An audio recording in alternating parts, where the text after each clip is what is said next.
Good morning, traders and investors. We got a lot to cover today. Sports, we'll save that for a little bit. We're down this morning, but we're trying to figure out the catalyst here. Is it all this tariff nonsense? Do we know what's going on with tariffs? I have some other theories why we're down this morning, or are we just in a trading range? Money Mitch, pinch hitting for Triple D, who's under the weather, can barely talk. 8:30, we got a special guest coming on. Anne-Marie Band making her return to pre-market prep. We're fired up on this Monday, folks. Let's get it started.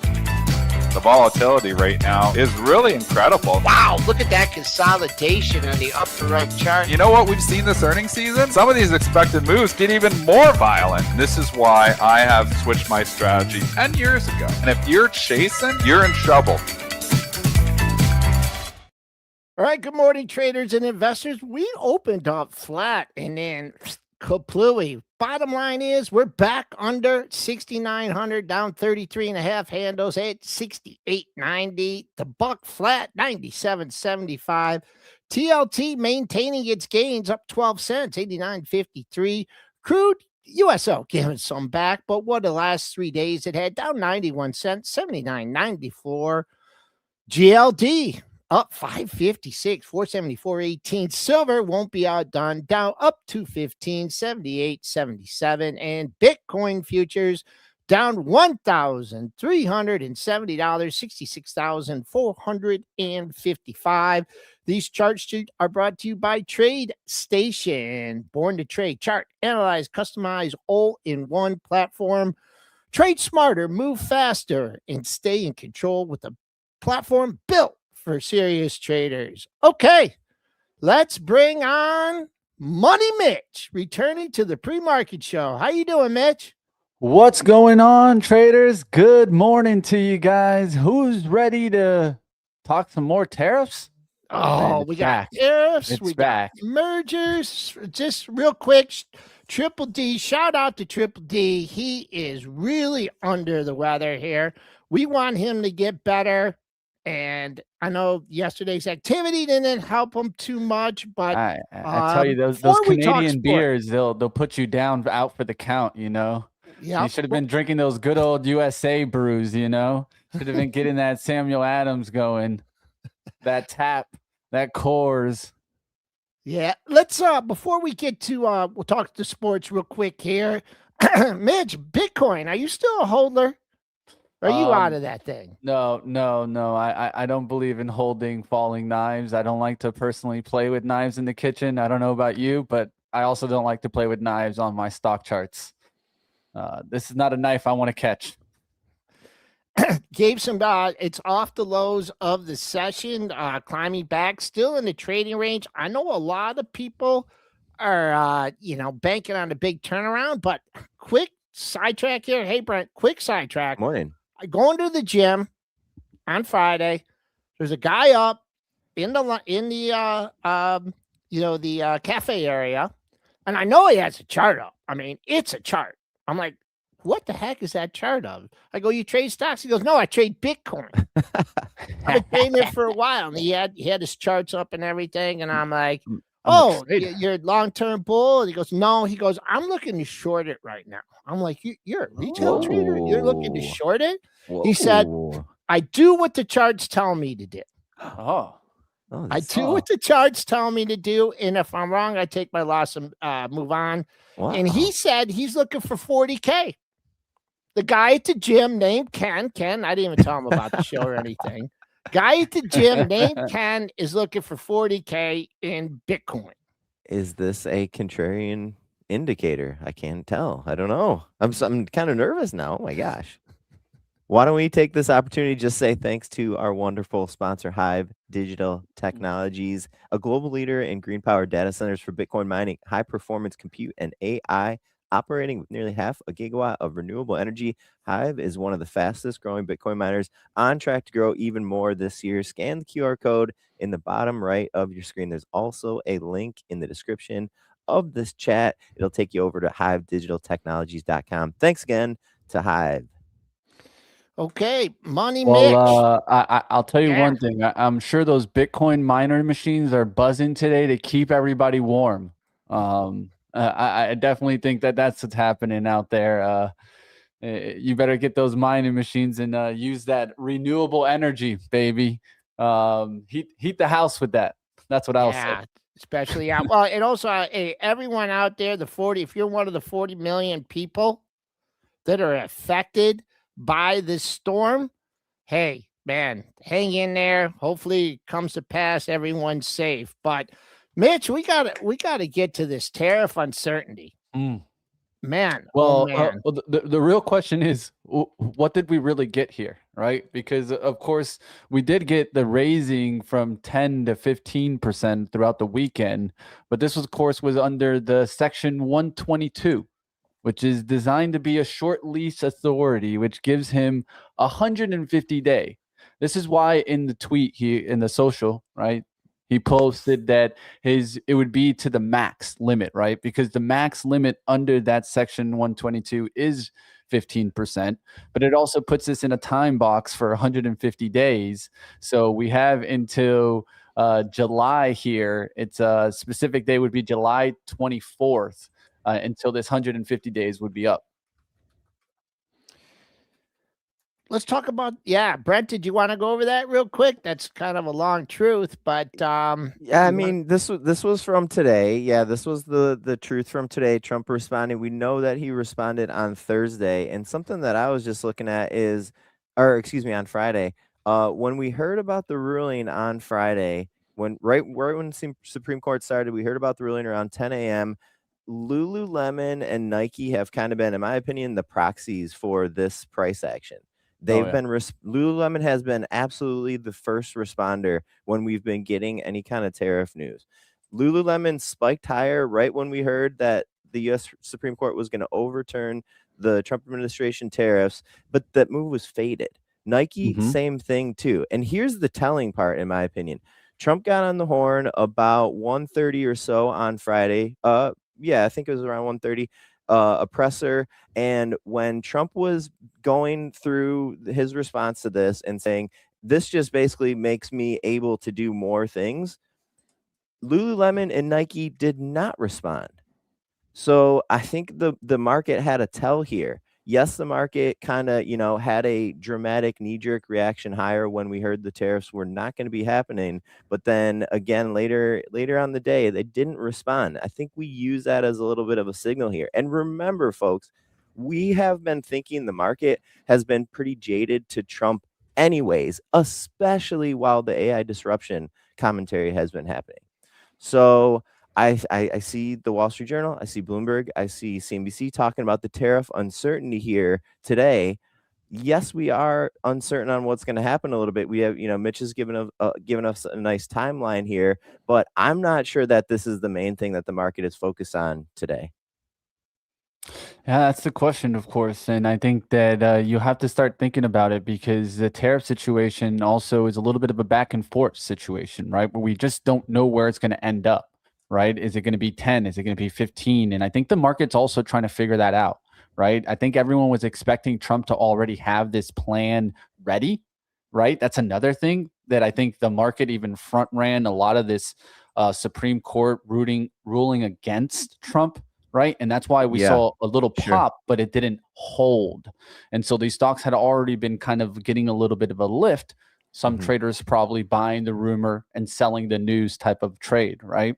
So that now we need to kind of watch what happens in the tariff situation, because of course Trump's in a little bit of a tough spot here, because he can't just keep fighting higher and higher tariffs, because we're approaching the midterms, right? And we all know how the politics work for midterms. You want people on your side. You don't want to be trying to put in negative press release out there. You want a positive focus, a positive spin as we get closer and closer to the midterms. So I think in this case, he's a little bit kind of held back here, and going to be in the case that maybe we do get tariffs to increase again, but maybe the view is that they just don't go as high as they were, and they're going to come down a little bit. So does that help certain companies and hurt others? I think that's what we need to be watching in the next coming days to see which are the winners that keep going higher, and which actually just don't really react on this. Good thoughts, Mitch, for sure. So if today the focus, maybe the focus really isn't on tariffs. Joel, do you have a sense? I think you have a good sense. I think you had a good idea here on what might be moving the market today. I mean, I saw the open last night. I did check the market for a while, but I mean, who's not talking about the storm? You got to be talking about the storm of storms, the snow bomb cyclone affecting 40 million people on the Northeast. Okay. I mean, so what effects? Well, first you think airlines, right? Thousands of cancellations, right? Well, Jets is down 42. Delta, you got to think about your carriers, your regional carriers, who focuses most on New York. You have United Airlines. Of course, these are short-term disruptions, right? These people eventually are going to have to fly. Boston, shout out to John Boston. I mean, everyone stay safe out there. But I think more short-term here, and Brent, tell me if there's news on Grubhub, right? But there's a travel ban in New York City. People are not getting their Grubhub delivered. They are not, they are not. People are not taking Ubers in New York City today, right? Your Generac, I mean, I always think, well, you can't, you don't go out and buy a generator immediately, right? There's other catalysts for this. But I think a little bit, I mean, it does hurt GDP a little bit. It's a short-term impact, but I think that's it's a very short-term thing. Yeah, it's a short-term catalyst that maybe will give a little bit of short-term love to maybe a little bit of a natural gas trade. Maybe we can ride that, maybe in the short term being maybe even long-term energy, natural gas stocks, right? I don't know about you guys, but I've definitely noticed, and Dennis has talked about it, how it's been a little bit cooler temperatures than normal, right? At least for pretty much the majority of America. And so that tells me more and more we could see higher energy prices, right? As the demand increases, a lot of the times what happens, those prices start increasing, right? So one of the trades that I've been talking about is the utilities trade with XLU, right? And looking into different utility players that continue to rise, as I'm expecting to see higher energy prices, higher natural gas prices, right? All that weighing in to helping these companies, which of course are in the halo trade that we've been talking about in STN. Key hint, only in the STN room. Yeah, just putting a bow on this. 5,000 flights have been canceled, roads closed, airlines, being hit. XLU, a leader that you don't want to be a leader in the market, and along with the XLPs. So, don't know how AI is affected here by the snowstorm, but at least it gives us a little something to talk about. But corporate news, huh? Man, oh man.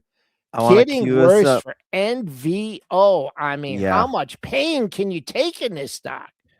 Stock is our big loser here this morning. I think down about 14% at last check. I have on screen here the press release from the company's weight loss injection. I believe this is still the injection. And all you need to know here, I'll highlight it in the press release here, with these FDA trial, with a lot of the FDA trial news items, all you need to know is about this right here. The primary endpoint. Was the endpoint met, or was the endpoint not met for a trial? And Novo Nordisk putting this release out at about 4:30 a.m. here this morning. You can see in the chart very, very quickly, they did not meet their primary endpoint for their weight loss drug here. Stock is down sharply on this. I'll pull up Joel's chart here.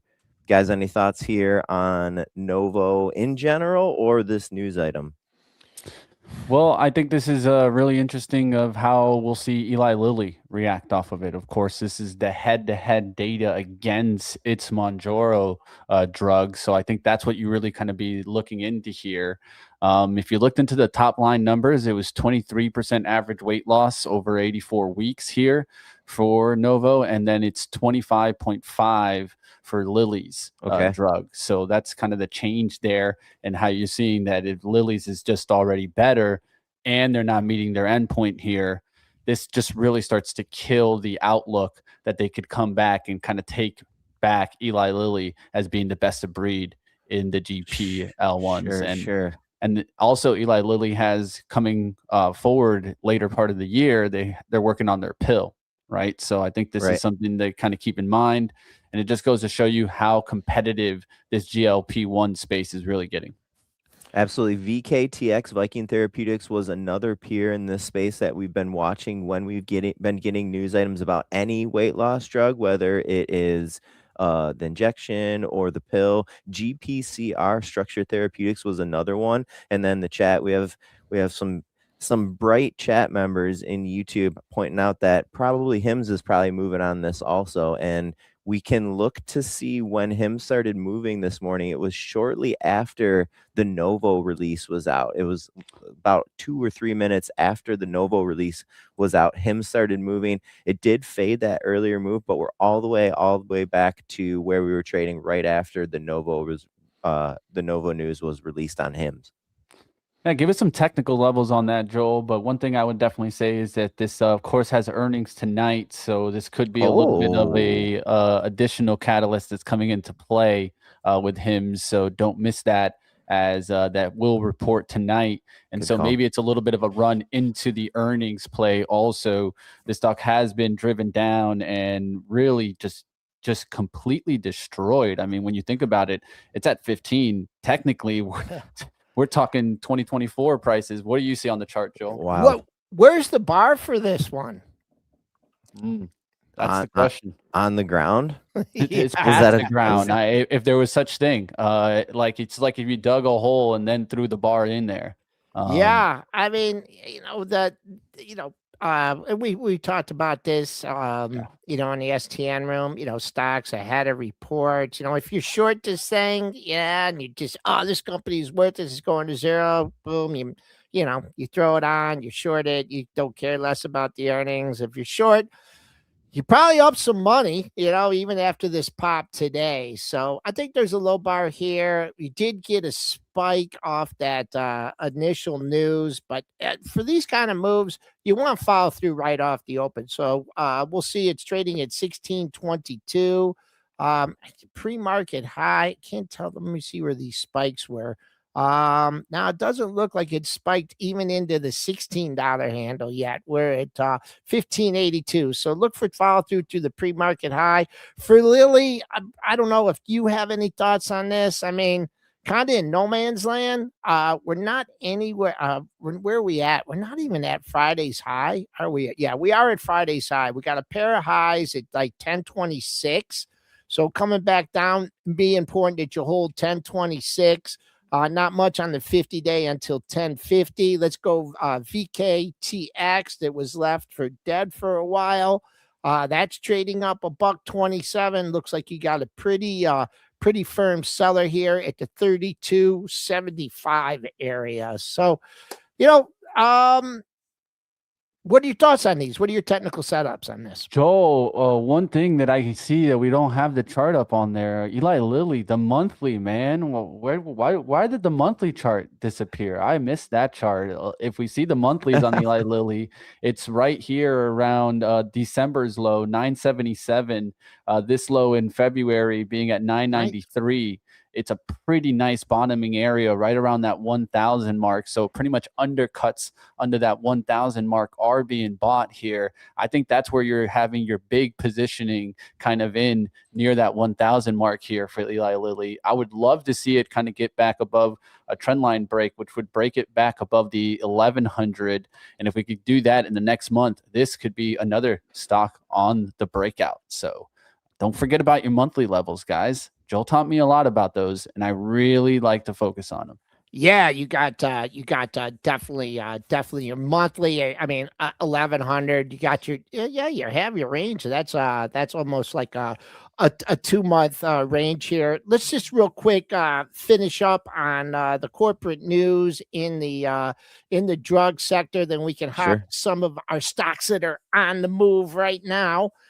We are looking, Gilead buys ACLX. Brent, got any details on that? Yeah, our Celix is the company. This looks like a monster premium, $115 per share in cash at closing, and also a contingent right value of $5 per share, represents implied equity value just under $8 billion.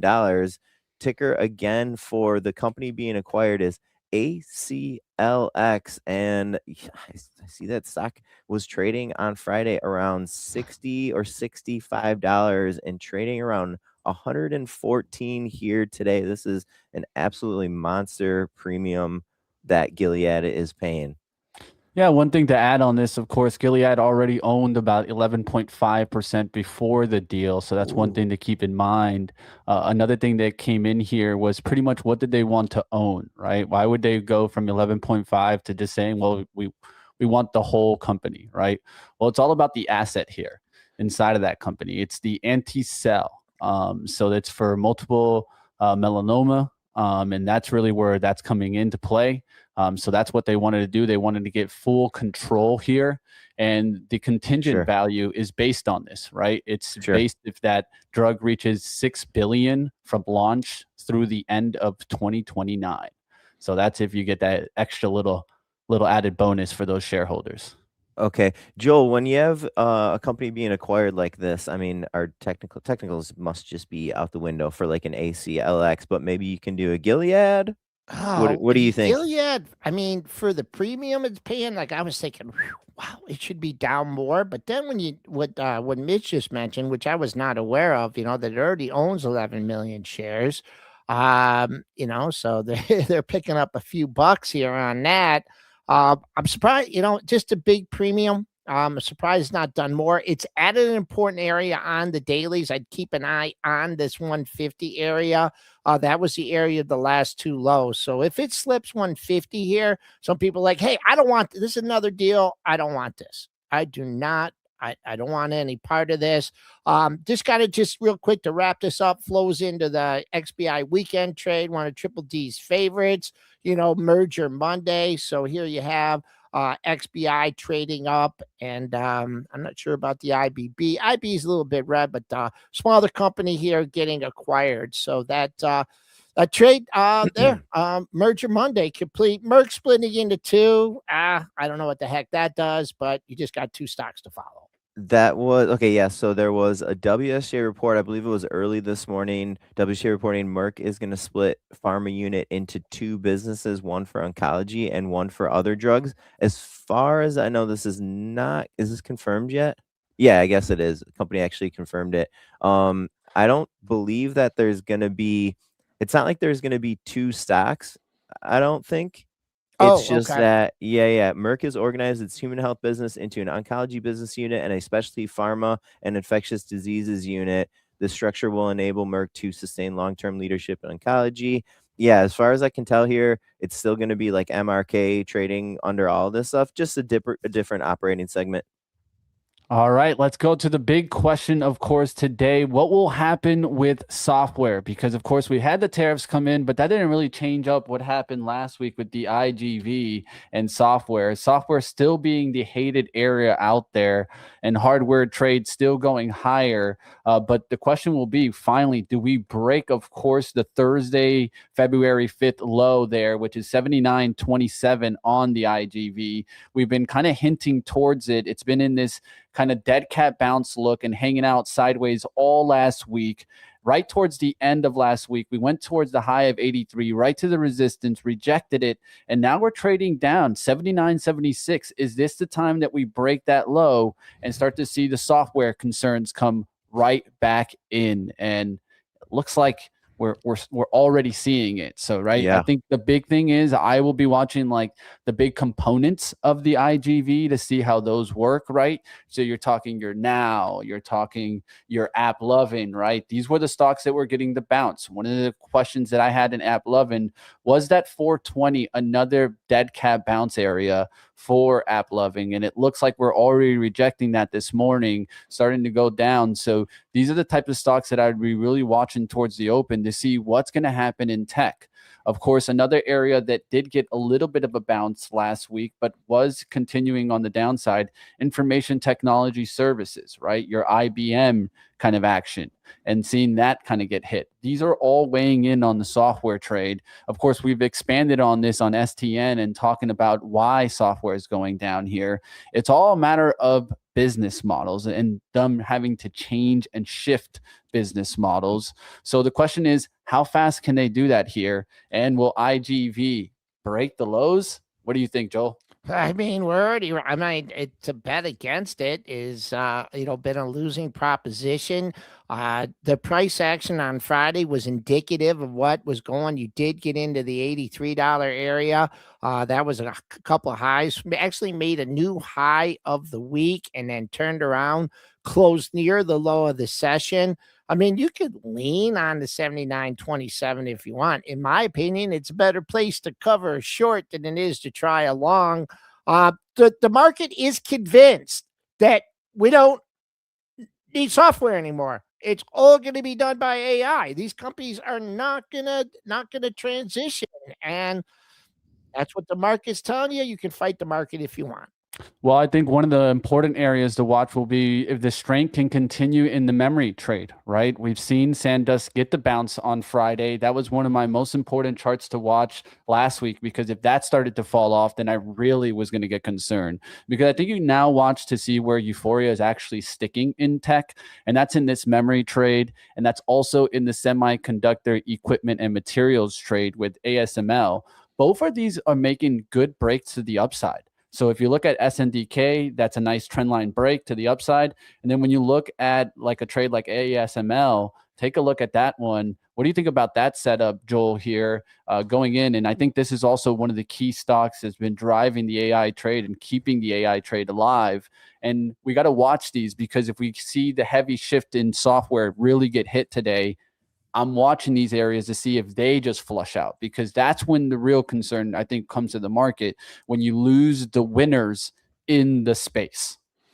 They're trading in the red here today. Market effects. I mean, for me, the momentum is there and it's still there. You have to use your indicators of what, the momentum break. For me, for Micron, I'm using this 410 area. You had the big break, you had the recovery. The concerning thing about Micron here is you did make a lower high. There's no way that it did. Fact. It made a lower high there. And then it's trying again. Let's see. But for me, longer term, the 410 area, Sandisk, who, it's still holding over half of its move. That's coming in at 632. So they both have had to bounce, but they both made lower highs. I would try and, focus on the long term there a little bit. Are we holding the 50% retracement? And we're going to barrel through and make the all-time highs here for Sandisk and Micron. And what else do we have? We have just talking the AI trade, we have Google on the move. I think we maybe can cover that in our rating section, didn't we? I think we got an upgrade of Google, I believe. So definitely check that out. I think, of course, in the chat's buzzing here, of course, comments like the SaaS fear is extremely exaggerated, comments like that. I don't think you're wrong out there for saying things like this, but really, what's the question, right? And I've talked about it in STN room. It's really, at the end of the day, a business model question, right? Because the way that these stocks were really set, they were all about seats, right? And let's say what we're on right now, we're on a streaming platform, right? We're only allowed, let's say, 4 or 5 seats here, right? So those are humans that go in and fill those seats, right?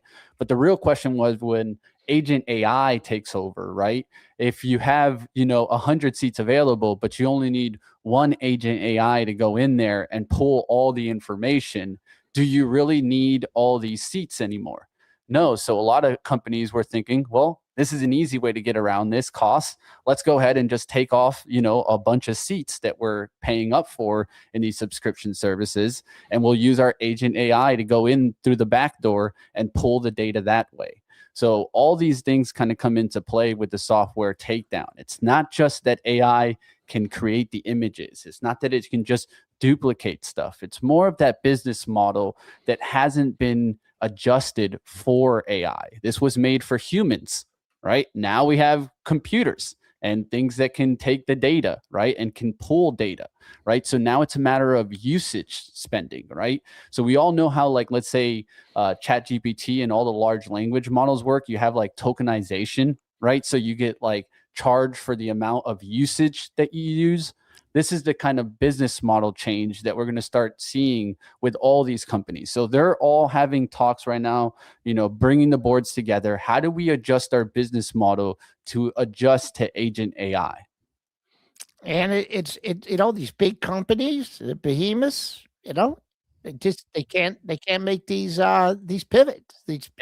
Quick, right? It takes a while, right? Like you have to actually dial that in, and then you also need to go to your, let's say, your legacy customers or your bigger customers and be like, well, we're just going to change the complete landscape right underneath your feet, and not really get them upset, right? Because there's a lot of these guys that have been on these deals that have been long out, like let's say like for CRM, right? I'm sure there's tons of deals that were made and they have like these legacy customers that have been there for, ages, and now they're getting completely different pricing models that are going to change. So, and the crazy part is this shifts the fundamentals. I always say that you can get the biggest price movements when you get the quickest fundamental changes, when it was an unexpected fundamental change. And in this case, that's exactly what the fear is bringing in, right? Because no one knows what the multiples go down to in this case, because they don't know how many seats are going to get filled or how the business model is going to be adjusted here. So you continue to watch that and look for hints where in earnings conversations that they're moving towards adjusting business models for the usage of agent AI. Okay. All right. We are flowing right along here. Market just chopping here at just under 6,900. Mitch, we haven't seen your charts in a while. Can you just, I know you got a few minutes before you hop here. Could you just look at the SPY or the S&P, whatever you prefer here, and talk about the trading range and how it looks on your charts? Yeah. So right now, of course, this was the big concern line. It was this long-term trend line that we've been kind of making in, and this line really kind of comes back towards kind of May when we first did that first pullback. We've been kind of playing in there and rejecting that breakdown, right? So I think you just continue to watch that. We're going to be in chop land, and I think that that's the thing that we need to keep in mind, right? Midterm years are supposed to be choppy. We could be going down, a couple percentage, going right back up a percentage. Do I think we're going to be in free fall? No, because there's a lot of areas in the market that are continuing to be hot.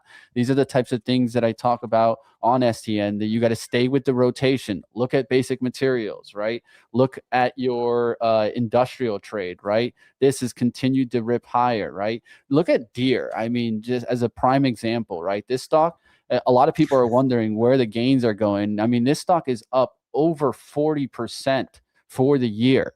Deere, right? So this is where I think the trade is going and where you need to be looking. It's something called the halo trade that's being mentioned now, of course, and like framed, but this trade had been going on since the beginning of the year. There was a lot of positioning going early in the year. That's why Dennis was saying that value was in a bubble. It was all this positioning, and you can see it clearly on the volume that was coming in at the beginning of the year in the staples and all these areas. So you continue to watch that the energy trade and industrials be kind of the leader, and behind that, the materials trade. What is this? It's a shift from the long duration trade towards more of real economy and worried about the bottom line. So you ask yourself, is AI improving efficiencies in the business? And do I need AI for the business, right? Like AI is not needed for Deere or Cat to rent, an excavator, but can it help the business? Yes. And so those are the kind of questions that you need to be asking yourself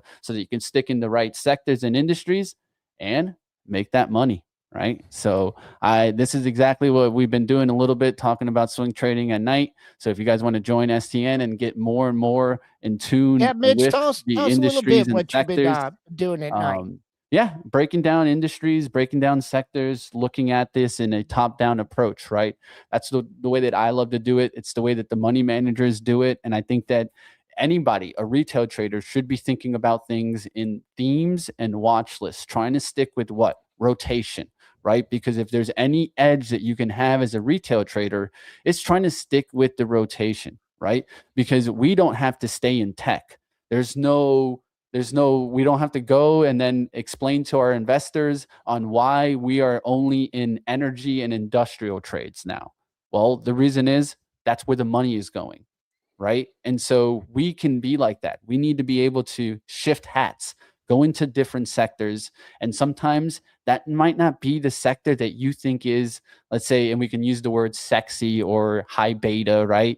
Where you're seeing the returns normally come from, which is tech. Normally, that's where the returns come from. But in this case, it's coming from energy and in the industrial trade.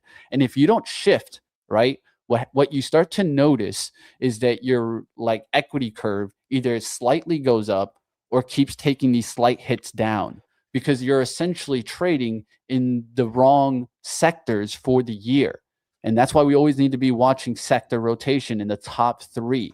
The top 3 usually tells us also the style of trade that's happening. Okay, Muddy Mitch, I know you got up against the clock here. Thanks for joining us. Pitch in there. I know you're a baseball player, so doing quite well. Mitch is on 7:30 to 8:30 on the Stock Trader Network, and what I like about him coming on that time is, the spoos are open and stuff, but you're not looking at your quotes flashing, whatever. You're doing your end of the day analysis, and you're doing your setups. You're doing your homework. That's what it's about, guys. That's the main thing. Homework, guys. And you got to know the rotation to stick with the rotation. If you have no idea what's going on, then you wouldn't know that industrials are breaking out, right? You wouldn't know that Caterpillar trade could have gone towards names, right? Like if I look in this space, and we've talked about this already, we've talked about certain names in this exact space, farm and heavy construction, right? And you move down the list, right? You top of breed is Cat.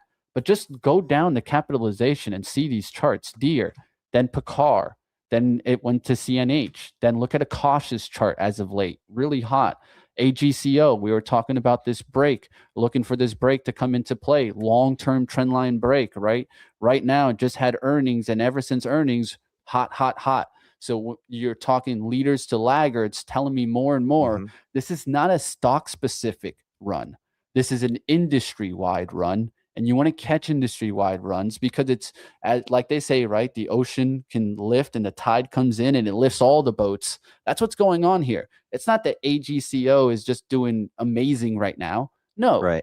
It's just the leaders to laggard style trading. And the money managers do the same thing that I'm doing here. They're looking at it and they're like, well, Caterpillar's a little too far gone and I already have a position in that. So I'm not going to add up here. I'm going to look for something that's a little bit down, that's still a major player in the space, and look for some pickup in the industry, right? Okay, Buddy Mitch, fantastic. See you guys like having always. You this morning. Keep battling.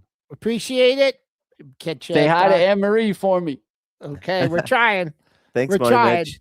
The Money Mitch show, by the way, is 7:30 to 8:30 p.m. This is an evening show. Mitch was, he's like, it's a little chiller. It's like you said, Joe, things aren't flashing in your face. You don't have prices and news breaking usually around 7:30 p.m. How to swing trade with Money Mitch, something we started a couple weeks ago on STN. Check it out if you want, folks. Let's do a little quick earnings preview here. We have our wonderful Michael Feehan, who is putting together some wonderful images for us. And here is our earnings calendar for the week beginning February 23rd. Just kind of take you through a couple highlights here. We talked a little bit about HIMS already. We did have Domino's and Dominion this morning. A couple highlights from tomorrow. Home Depot in the morning. We get Kava after hours. We get Axon. I know I'm going too fast for you here, Joel. We get you know what? The only thing that matters is Wednesday after the close, NVIDIA, right? Is this thing going to break above 193, 194, lead us to back over 7,000, and lead us to the breakout? But you know what? Let's get someone else's opinion. We're bringing back guests that we haven't had in a long time. Awesome.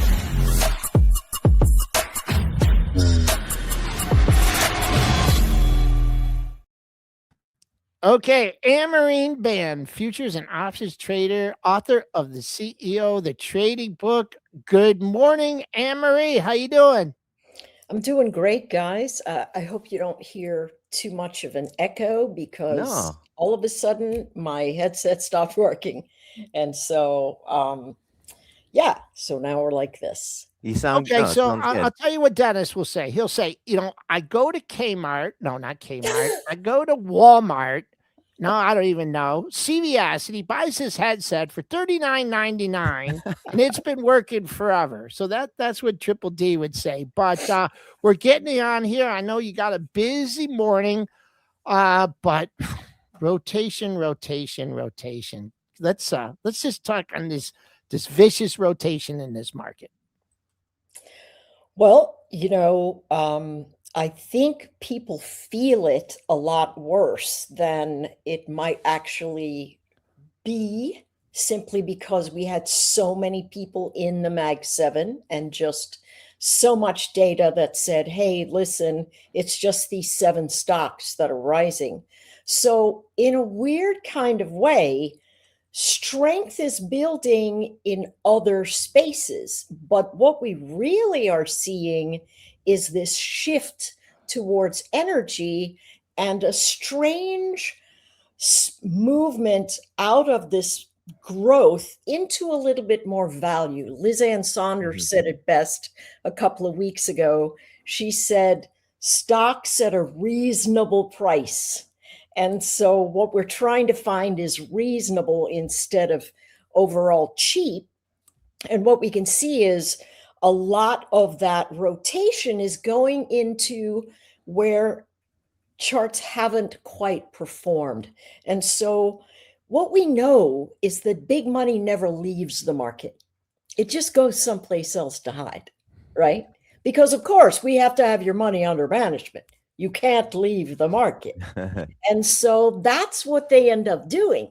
And so a lot of motion has sort of switched around where they're moving into energy. They're holding a few more staples. They're sitting in utilities, and utilities are actually getting this bump because of the AI connection that's allowing them to do other sorts of things. I looked at Generac the other day, and so Generac had a pretty bad earnings report. I know you guys watch Generac. I've heard Dennis talk about it before. And because they announced this AI battery component, Generac is saying to themselves, hey, listen, we've got a data center niche right here that we are going to jump in and try and get a hold of. So whether Generac's able to do that or not remains to be seen, but that's what they're pushing forward. And so, what we want to watch is how it develops. Since the last 30 days, we've seen that shift. And now we're past the VIX. We've had all this news. And so traders, normally we'd be freaking out, either selling off really hard or going to the moon because of whatever. And we're sort of standing pat. And it kind of tells me that we're sort of getting used to taking Dramamine every day. We're like, calm down. Have the markets calm down. And let's just go to the VIX. I mean, we've had so much, news and, exactly. Good news, bad news. And we were talking about this last week. We're in a 200-point trading range in the S&Ps, right? 60. But the thing is that the moves, you get to the bottom of the range and they don't give you long. Boom, they bolt out of there. Get to the top of the range. Oh, things are looking great. And then boom, not very long gets out of there. So talk about the VIX here, and when, for it to really fall off a cliff, we're really convinced we have no more things on the horizon. Talk about your VIX setup, your VIX indicator, and what we had to look forward to. So the VIX has stayed pretty stable. And I love that you've got the VVIX up here for those of us who watch. The VVIX is the volatility of the VIX. And so most folks say it's time to freak out if it gets above 120. But what we've noticed is as soon as it starts creeping higher, we have this notion of that's all right. It's going to rotate right back down. There's a comfort level that borders on extreme complacency to me. So this week in particular, the hedges that the option chains have come in the NQ particularly are tremendously wide. They are for the NQ, it's all the way up at 26,000 for the call wall. It's all the way down at 24,000 for the put wall. So they're sitting around going, we've got NVIDIA this week. We've got blah, blah, blah. Let's just make these walls really far away so that we don't find ourselves in a pinch. And so when we've got a VIX that expired literally without any fanfare, we move into a space where new VIX structures are getting put on, and that tends to put a bid under the market statistically. So if VIX expires before the month end of the indices, the market tends to have a floor on it. If it expires afterwards, just afterwards, there's more likelihood of volatility. And a lot of traders that I really watch are saying, hey, we're getting ready for another big bounce. But I use Bitcoin as liquidity. I use it as a liquidity measure because it's the most, I believe, I'm probably wrong, but I believe it's the most speculative market that we have. And it continues to fade. Every bounce gets sold. And so until that trend changes direction, I can't really go here, back to 7,000 we go, and 73,000 or some crazy number that Tom Lee pulls out of a hat. Sorry. I think I'd have to agree with you on it being the most speculative instrument. Let's just change gears here from the most speculative instrument to what some of the big boys are doing out there, and things have changed here with the 13Fs. Now NVIDIA, what's NVIDIA? You got to add NVIDIA to the list here. What are they doing? What are they buying and selling here? So I've never seen the 13Fs. Everyone likes to set it up a different way. Tell us what we're looking at here. So what I did with the friendly folks, my little virtual assistant here on my desk called Claude, I said, listen, go out, get the top 50 managers, get their top 20 holdings, and stack rank them for me, and then tell me who's reduced their position and who's increased their position. And for the members inside of the Stock Trader Network, certainly that would be a great thing for you to take and parse through. Joel, feel free to give those members that stuff because it's really, really good. Here's what is very interesting. What we have in this rotation is a lot of them are sort of split in terms of how much they want to spend in Amazon or how much they want to spend in Google, but they are all sitting in the space where they go, we have to have chips. And so there's a ton of big movement into the chip, the semis specifically themselves, with Micron being a really big new instrument that they've put into their spaces. And so Citadel still way up with NVIDIA, 0.72 as they increased their Broadcom position by almost 80% this last quarter. And so there's some pretty interesting movements. The big thing I like to really focus on is where have they moved that they haven't before. And so some folks are bottom picking United Healthcare. Duquesne has moved in a fair amount with NTRA, the name of that company escapes me right now, and also INSM. So a lot of movement into healthcare. They're moving out of big banks. There's a pretty good collection of them sitting in the mid-cap banks still. And then, you know, a lot of them are saying this enterprise software and digital tools, they're not going away. AI is actually going to enhance what they're doing. So software as a service is not, the big boys don't think that's going away at all. What they think it's going to do is retool, and those that can use AI better are going to take the new forefront. And they've got, you know, pretty big bets on Broadcom. Before you go, let's just go to today. What you're looking at in the SPY. I know you like to follow, you know, different indicators. And you know, we had a great day on Friday. Like, we're busting through 6,900. We're gonna go work our way up towards 7,000.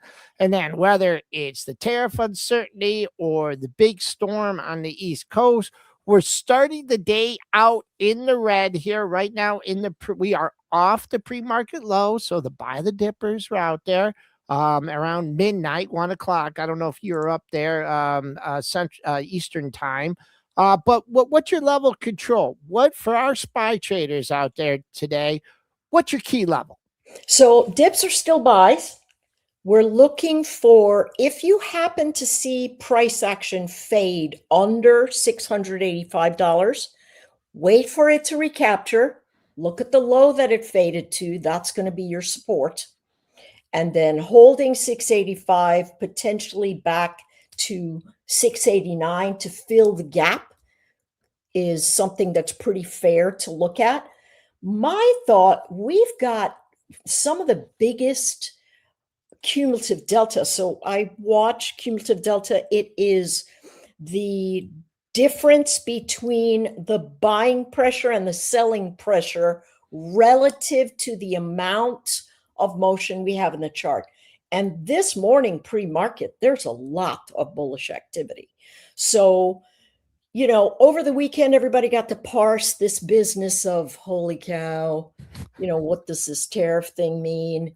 And it turns out a lot of folks are going, hey, they just checked the wrong box. So, you know, I'm like, what does that do? We really know more than we did on we don't. No, not definitely not. One stinking second. Not one stinking no second. Clue. So I think we still range. Now, the best trade today would be, in my mind, would be a buy the dip. And so what we want to do is make sure that dip doesn't lose its floor so you catch a falling knife. So watch it come into 685. If it holds, you're in good shape. Max pain is sitting right at about 689, 688. So it could get up and fly through there, especially since a lot of people are saying, hey, listen, we got another bullish run coming. VIX is expired. Price is going to move up, and so on and so forth. So be very careful shorting the top of these edges, because we've held those edges for so long that if traders start creeping up, we are going to have ourselves a little squeeze. All right, Anne-Marie, can't thank you enough for coming on, helping out this morning. Anne-Marie Band, tradingbook.com. You'll be joining us a lot here on Pre-Market Prep, as well as the Stock Trader Network. USA, we haven't even talked any hockey yet, but we will do that later on. Anne-Marie, what a job they did, huh? man, oh man, I'm so proud of those young men. Okay. All right, Anne-Marie, get on with your busy day. We'll be talking to you soon. Take care. Thanks, guys. Thanks for the patience. Okay, thank you. Just creeping back here above 6,900. I told you guys yesterday that the guy scored the winning goal, went to Michigan. I was wrong. It's his brother, Quinn Hughes, that went to Michigan. Yep. Yep. And boy, what a game. We'll talk about that with Triple D when he can talk and when he's feeling better. But 857 here, Brentster. Want to do some ratings? All right, cool.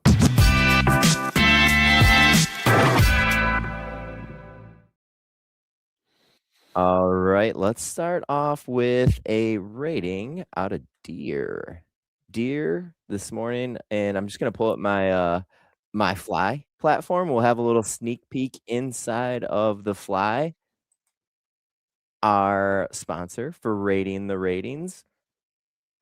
Your source, the Fly is your source for over 1,000 breaking news articles daily, delivered in real time with custom filters and alerts. Discover their new The Fly Pro platform with AI-powered company analysis, unique KPI charts. Where'd Joel go? Did we lose Joel? For deeper insight, scan the QR code or link in the description to learn more about The Fly. And we are clicked into Fly here. We're going to go up here to our...